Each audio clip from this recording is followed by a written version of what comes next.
మీనాక్షి కళ్యాణం జరగవలసినటువంటి సందర్భం వచ్చింది. నేను ఇందాక మీతో మనవి చేశాను కదా, కైలాస పర్వతం మీద శంకరుడు పార్వతీదేవికి దర్శనమిచ్చినప్పుడు 3వ స్థలం అదృశ్యమైతే వాళ్ళిద్దరికీ కళ్యాణం జరగాలి అని నిర్ణయమై ఆ నాటి నుండి 8వ నాటికి మధురై చేరుకుని పార్వతీ పరమేశ్వర కళ్యాణం సంభవించింది. ఆ మీనాక్షి కళ్యాణం జరుగుతున్నప్పుడు కొన్ని విశేషాలు జరిగాయి. అందులో వ్యాఘ్రపాదుడు పతంజలి ఎప్పుడు చిదంబర క్షేత్రంలోనే ఉంటారు. వ్యాఘ్రపాదుడు ఒక ఋషి. ఆయనకు ఒక అలవాటు ఉంది. తేనెటీగ కూడా వాలనటువంటి పువ్వుల్ని కోసి తీసుకొచ్చి శంకరుడికి ప్రదోష వేళలో పూజ చేస్తాడు. దానికోసమని సమీపారణ్యాలలో తిరుగుతూ ఉండేవాడు. తిరుగుతుండగా ఆయన కాళ్లలో ముళ్ళు దిగి రాళ్లు గుచ్చుకొని ఆ అరికాళ్ళన్నీ కూడా ఛిద్రమైపోయేవి. శంకరుడు చూసి చాలా జాలి పొంది, ఇక పైన నీ కాళ్ళు ఇలా ఇబ్బంది పడకుండా నీ పాదములను వ్యాఘ్రపాదములు చేస్తున్నాను. పాదములు పెద్ద పులి పాదాలు ఉంటాయి. స్వేచ్ఛగా అరణ్యాల్లోకి వెళ్ళి పువ్వులు తెచ్చి నీ కోరిక ప్రకారం ప్రదోషంలో నాకు పూజ చేయమన్నాడు. కాబట్టి ఆయన అరణ్యాలలోకి వెళ్ళి పువ్వులు కోసి తెచ్చి సాయంకాలం వేళ చిదంబరంలో పూజ చేస్తాడు. చిదంబరం కనకసభ. ప్రతిరోజు ప్రదోష వేళలో నటరాజస్వామి తర్పణం చేస్తాడు. అందుకే చిదంబర క్షేత్రంలో ప్రధాన దర్శనం ఏమిటి అంటే నటరాజస్వామి. ఆయన ప్రారంభం చేశాడు నాట్యం అనడానికి గుర్తు ఏమిటంటే, అర్చకులు గొప్పగా మంగళవాద్యాలు మ్రోగించి పెద్ద హారతి ఎత్తుతారు నటరాజస్వామికి. అది ఖచ్చితంగా ప్రదోషం మేడకెత్తుతారు. మొన్న మేము ఆ ప్రాంతం మీదుగా ఒక శుభకార్యానికి వెళ్ళినప్పుడు ఆ ప్రదోష వేళ ఆ హారతికి చిదంబరంలో నటరాజస్వామి గారి ముందు ఉండాలి అని సంకల్పం. వెళ్ళగలమా ఏమో ప్రయత్నం చేసి పరిగెత్తాం, నేను గోపాలకృష్ణ గారు మేమందరం. ఇలా మేము వెళ్ళి నటరాజస్వామి గారి ముందు నించున్నాము. హారతి ప్రారంభమై ఖచ్చితంగా సంధ్యారంభ విజృంభితం అని ఆ ప్రదోష వేళలో నటరాజస్వామికి హారతిస్తారు. అది అపురూపమైనటువంటి దర్శనం చిదంబరంలో.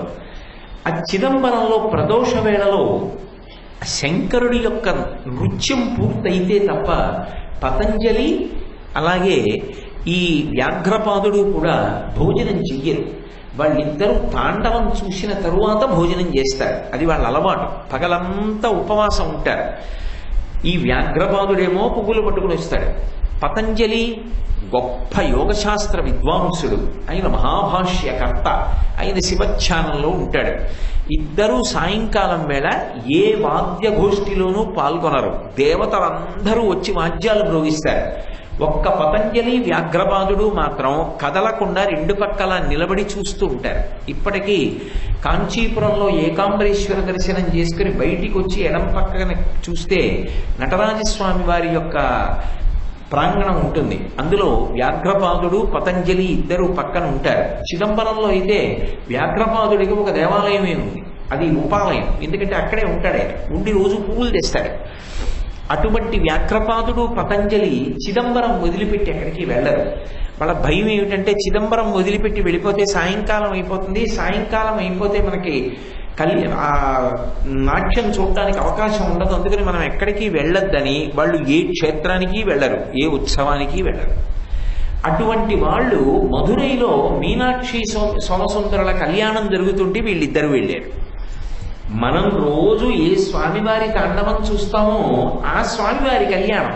పైగా అక్కడ తిరుగాడుతాడు. ఇక పైన మధురై క్షేత్రంలో అమ్మ మీనాక్షి అన్న పేరుతో రాజ్య పరిపాలన చేస్తోంది. అందరికీ దర్శనమిస్తోంది. ఆవిడ సామాన్యమైన స్త్రీలా ఆమె తిరుగుతూ ఉంటుంది.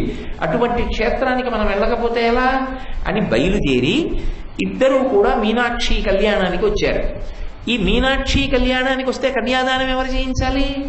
మలయధ్వజ పాండ్యన్ ఎంత మీనాక్షి పరదేవతకి తండ్రి అయినా శంకరుడే వచ్చి నిలబడితే కన్యాదానం చేయడానికి నా అల్లుడన్న భావనతో పీటల మీద కూర్చుని నేను కన్యాదాతని అనగలిగినంత ధైర్యాన్ని పొందలేకపోయాడు. మరి ఎవరు రావాలప్పుడు కన్యాదానానికి? అంటే మధురై పక్కనే తిరుప్పకుండ్రం అని క్షేత్రం ఉంది. అది అసలు నిజానికి సత్యగిరి అంటారు. అది శైవక్షేత్రం యథార్థమునకు. దాని మీద సుబ్రహ్మణ్యేశ్వర స్వామి గారు వెలిసి ఉంటారు. అక్కడ ఆయన దేవసేనని వివాహం చేసుకున్నాడు. నారద మహర్షి వచ్చి అక్కడ వివాహం చేయించారు. పరమాద్భుతమైనటువంటి క్షేత్రం. అది చాలా విశేషంగా ఉంటుంది. కారణం ఏమిటంటే మీరు ఇలా ఎదురుగుండా నిలబడితే దర్శనానికి వల్లీ దేవసేన సమేత సుబ్రహ్మణ్యుడు ఉంటాడు. సుబ్రహ్మణ్యుడి పక్కన దుర్గమ్మ ఉంటుంది. దుర్గమ్మ పక్కన గణపతి ఉంటారు. గణపతికి యువతల పరమశివుడు ఉంటారు. వాళ్ళు ముగ్గురు ఒక వరుస క్రమంలో ఉంటారు. ఇలా ఎదురుగుండా నిలబడ్డారనుకోండి, వల్లీ దేవసేన సమేత సుబ్రహ్మణ్యుడు, ఆయన పక్కన దుర్గమ్మ, దుర్గమ్మ పక్కన గణపతి ఉంటారు. ఇటుపక్కకి పరమశివుడు ఉంటాడు. ఎదురుగుండా వాళ్ళుంటే శివుడు ఇలా ఉంటాడు. శివుడికి అభిముఖంగా విష్ణు ఉంటారు. ఇక్కడ వేరే చిన్న గుడి ఉంటుంది. ఆ గుడిలో విష్ణు ఉంటారు, ఇటు శివుడు ఉంటారు. శివుడు కేశవుడు ఒకరినొకరు చూసుకుంటూ ఉంటారు. మరి అమ్మకి కళ్యాణం మీనాక్షి పరదేవతకి. నారాయణి, నారాయణుడు అన్నగారు కదూ, మరి శ్రీ మహావిష్ణువు బయలుదేరకపోతే ఎలా కన్యాదానం చేయడానికి? అందుకని ఈ క్షేత్రం నుంచి వెడతాడు శ్రీ మహావిష్ణువు. ఇప్పటికీ ప్రతి సంవత్సరం మీనాక్షి కళ్యాణానికి తిరుప్పకుండ్రం నుంచే శ్రీ మహావిష్ణువు ఊరెదుగుతూ మధురై చేరుకుంటారు. మధురై చేరుకుని మధురైలో కన్యాదానం చేస్తారు. అందుకే ఇప్పటికీ మీరు తమిళనాట సంప్రదాయం ఉంది. ఎక్కడ వివాహానికి శుభలేఖ వేసిన శంకరుడి చేతిలో మీనాక్షి చెయ్యి పెడుతున్నట్టు ఆకుపచ్చగా పాండ్యరాజుల యొక్క కట్టు బొట్టు ఎలా ఉంటాయో అలా ఉంటుంది అమ్మవారి పెళ్లి కూతురుగా. పుట్టింటి వైభవం ఇక్కడున్న మూర్తి కాదు, అది పెళ్లి కూతురుగా ఉన్న మూర్తి ఉంటుంది. చాలా ఆశ్చర్యకరంగా ఉంటుంది, భలే ఉంటుంది ఆ తల్లి వైభవం. అది చిన్న పిల్లల ముద్దులొలుకుతూ సిగ్గుపడిపోతూ ఉంటుంది.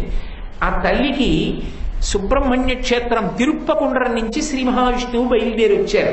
మరి అన్నగారు కదా నారాయణ నారాయణి వచ్చి ఆయన కన్యాదానం చేశాడు. ఈ కన్యాదానం చేసే సమయంలో ఏమైందంటే, హిమవంతుడు ఒకనాడు తన కుమార్తె అయినటువంటి హైమవతి పార్వతీదేవి యొక్క వివాహం చేసినటువంటి సందర్భంలో అందరూ బయలుదేరి వచ్చేస్తే భూమి ఎలా బరువెక్కిపోయిందో అలా అన్ని గణములు బయలుదేరి మధురై వచ్చేసాయి.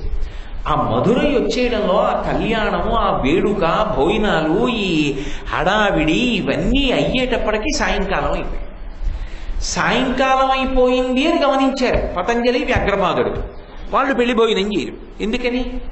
వాళ్ళు తాండవం చూస్తే కానీ భోజనం చేయరు. శివుడికి బాధ ఏమిటి? వాళ్ళిద్దరూ అత్యంత భక్తులు. మీనాక్షి పరదేవతకి కూడా పార్వతీదేవి కదా. పిల్లలిద్దరు అన్నం తినకపోతే వాళ్ళకి ఏం తృప్తిగా ఉంటుంది? వాళ్ళిద్దరిని పిలిచి శంకరుడు అన్నాడు, ఒరే మీ ఇద్దరు అన్నం తినంటారా, పెళ్లి భోజనం చేయకపోతే ఎలా అంటే ముఖం ముడుచు కూర్చున్నారు. ఏం అలా కూర్చున్నారన్నాడు. ప్రదోష వేళ చిదంబరంలో నువ్వు కనక సభలో తాండవం చేసేస్తుంటావు. ఈ పాటికి నేను ప్రదోషంలో పూజ చేసి తాండవం చూడాలి. తాండవం చూడకుండా అన్నం తిన్నాం. ఇవాళ పొరపాటు అయిపోయింది, ఇక్కడ ఉండిపోయాను. నీ కళ్యాణం కదా అని వచ్చేసాను. కళ్యాణం చూశాను, సంతోషం, కానీ తాండవం చూడలేదు, అందుకని భోజనం లేదన్నాడు. అయ్యి బాబోయ్ భోజనం చేయకపోతే ఎలాగరా, భోజనం చేయండి అన్నాడు శంకరుడు. కుదరదు, నేను భోజనం చేయాలంటే నువ్వు తాండవం చెయ్యన్నాడు.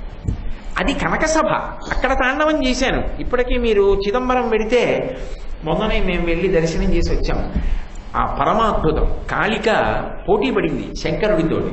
పరమశివుడు ఆఖరికి ఏం చేశాడంటే కుంకము భరిణిలో కాలి బొటన వేలు నొక్కి పైకెత్తి బొట్టు పెట్టాడు. ఇంతెత్తున కాలు పైకెత్తి ఆవిడికి బొట్టు పెట్టి కాలెత్తాడు.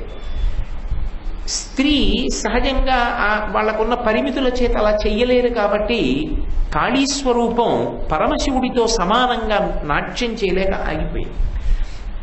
అక్కడ కూడా న్యాయ నిర్ణేత శ్రీ మహావిష్ణువు. అప్పుడు నటరాజుగా పట్టాభిషేకం చేశారు.